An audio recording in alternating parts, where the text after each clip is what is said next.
Looking to find out what's happening on the NDSU campus? Watch Bison Information Network News every Friday, Saturday, and Sunday on Cable 1 Channel 70. This student-run weekly newscast covers relevant news and current events, entertainment, Bison sports, and more.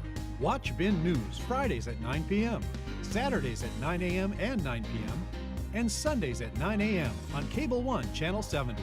Bison Information Network News is brought to you in partnership with Cable 1.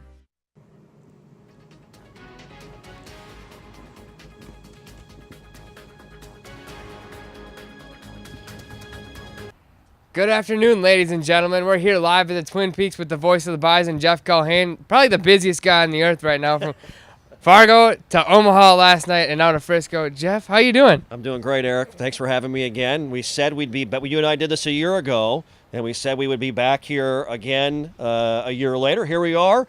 It's a little misty today, but as we get closer to kick time, tomorrow's going to be gorgeous on Friday, and of course Saturday, I think a high of about 65 degrees right now. So we're having a blast. We're at Twin Peaks again for a second straight year. It's already full in there Thursday afternoon at 2 p.m., and I can tell you Frisco certainly loves the Bison when NDSU is in the National Championship, and we've been spoiled. It feels like it's been every year, and it almost has, 7 of the last 8, which is amazing.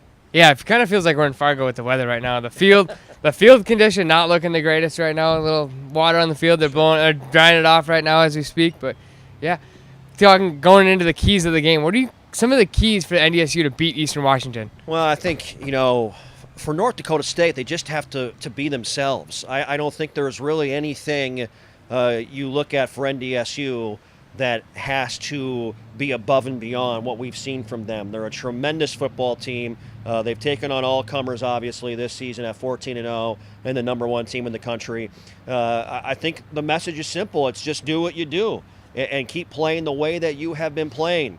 I think for Eastern Washington, they need to have a lot of things go their way, in my opinion, to win this game. They've got a tremendous quarterback in Eric Barriere, who's a phenomenal talent, dual-threat guy, some explosive wide receivers as well, Eric. And on defense, they're banged up. They've lost 6 full-time starters this year off the defensive side of the football, and their backups and younger guys have stepped up and done a great job. But from a North Dakota State perspective, it's the same things. I know it's probably more coach speaking cliche than anything, but if they run the football, keep wearing them down up front along the offensive line, and if Easton Stick is Easton Stick, I think at about 2:15 on Saturday afternoon, we're going to be feeling pretty good about ourselves. Eastern Washington did lose a lot of people. Hearing rumors today that JT is not going to be available for this game. That's just what I heard from overhearing conversation with Coach Best, but could be wrong on that. But so final prediction, NDSU. What's the final? What do you think the final score is? I know some people are saying it could be a shootout. It could be a 50-44 like 2 years ago in the Dome. But it also could be an NDSU kind of blowout because they faced quarterbacks like Taryn Christian that are mobile. Sure. I think to your point on JT Tiuli, I think that's an important piece to the puzzle. Will he play? Not suffering, but going through some off-the-field issues right now and did not play in the semifinals versus Maine. Prediction, I think we could see a game where if the Bison get off to a great start, it might be a similar type of championship game to 2012 versus Sam Houston State, maybe 2013 versus Towson in that kind of a breath. I'd be surprised to see a low-scoring game like we saw a year ago here versus James Madison, a 17-13 type of game. But I think North Dakota State, they have the capability of scoring some points in this contest. Eastern Washington, I think they have to have a lot of good things go their way, and Eric Barriere, their quarterback, has to play really, really well. I think if NDSU plays their brand of football, we could be talking about potentially a 2-touchdown win in this game on Saturday.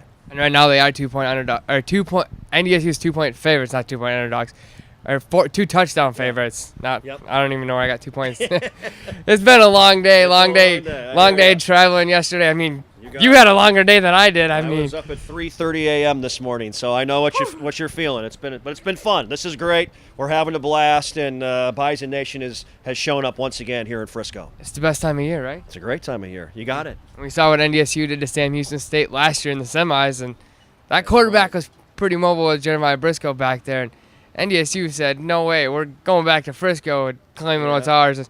and taking on James Madison. Could we see that this year? It's a defense that has done a great job of honing in on the strengths of opposing offenses during this run.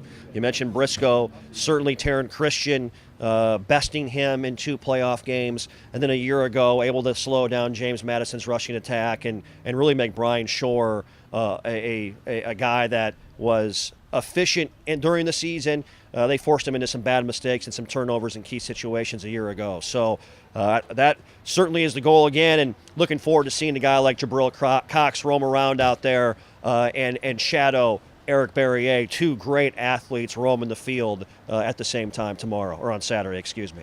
Easton State going to win the Peyton Award? I hope so. I think he deserves it. So many of those awards come down to numbers and flashy stats. That's what Devlin Hodges has out of Samford, Chandler Burks to a certain degree out of Kennesaw State. But there's no question to me who the best player of those 3 is, the most valuable player of those 3, and what he means to his football team, and that's Easton Stick. I hope he does. He's more than deserving, but even if he doesn't, there's a lot of football left for him in his career, I have no doubt. This Bison defense, they've given up a few big plays. Do you think that's a focal point going into practice this week?